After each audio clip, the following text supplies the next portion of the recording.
दोस्तों आ गया हमारे पास उगाओ लक्की बैम्बू पौधा, जो कि आप देख सकते हो कुछ ऐसा आपको देखने को मिलेगा। ऐसा बैम्बू ट्री रहने वाला है मात्र 300 रुपये में। आपको कहीं पे भी सस्ते में भी मिल सकता है, 250 में भी मिल सकता है, 200 में भी मिल सकता है।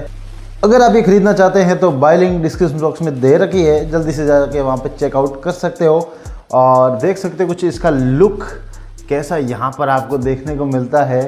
क्या पता हमारा भी यहाँ पर लक खुल जाए, इसीलिए इसका नाम रखा गया है उगाओ लक्की बैम्बू। ये आप देख सकते हो 3 लेयर में आता है, first layer, second layer, third layer, मतलब ये 3 लेयर में आता है। और आप देख सकते हो कि ये मेरे घर पर लगभग 2-3 दिन में डिलीवर्ड हो गया था। मैंने अमेज़ॉन से बाय किया था इसको।